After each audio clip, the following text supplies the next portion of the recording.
దిగ్గజ దర్శకుడు ఇండస్ట్రీ పెద్ద దాసరి నారాయణరావు వెళ్లిపోయారు. ఆయన సంపాదించిన ఆస్తులు కుటుంబం మిగిలింది. అలాగే ఆయన కొంత మేరకు ఇండస్ట్రీలోని వివిధ వ్యక్తులకు కొంత మొత్తాలను ఇచ్చారని, వీరిలో ఓ నిర్మాత మరో ఫైనాన్షియర్ ఉన్నారని గుసగుసలు వినిపించాయి. ఇదిలా ఉంటే దాసరి ఆస్తులన్నీ ఏదో ఒక చిక్కులోనే ఉన్నాయని విశ్వసనీయ వర్గాల భోగట.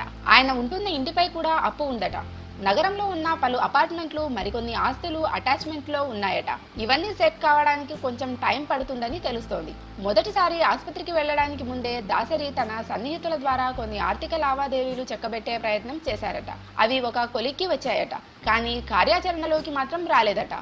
ఇంతలో ఈ ఘోరం జరిగిపోయింది. దాసరి ఇంటిపై కూడా అప్పు ఉండడానికి ఆయన భారీ మెయింటెనెన్స్ ఖర్చే కారణమని తెలుస్తోంది. నెలకు 30 లక్షల వరకు దాసరి కుటుంబం మెయింటెనెన్స్ ఖర్చులు ఉండేవట. కరెంటు బిల్ భారీగా వచ్చేదట. రోజంతా బోల్డ్ ఏసీలు రన్ అవుతూనే ఉండేవట. ఓ థియేటర్ కరెంట్ బిల్లు మాదిరిగా వచ్చేదట దాసరి ఇంటి బిల్లు. ఆఫీస్ నిండా జనం. భోజనం టైంలో కనీసం 2 డజన్ల మంది ఉండేవారట. దీంతో రోజు 10ల సంఖ్యలో పాల ప్యాకెట్లు కొనేవారట. ఎంతమంది వచ్చినా కాఫీ, టీలు, భోజనం అందించడం అన్నది దాసరికి రివాజు. దీనివల్ల ఆదాయం ఉన్నా లేకున్నా నెలకు 30 లక్షల వరకు ఖర్చు ఉండేదట. బయటకు ఇచ్చిన మొత్తాలు రాక, చేతిలో సమయానికి మొత్తాలు లేక ఇంటిపై అప్పు తెచ్చారని ఓ గుసగుస వినిపిస్తోంది. ఇప్పుడు దాసరి లేకున్నా ఆయన అభిమాన సన్నిహితులు ఈ వ్యవహారాలన్నీ చెక్కదిద్దే పనిలో ఉన్నారు.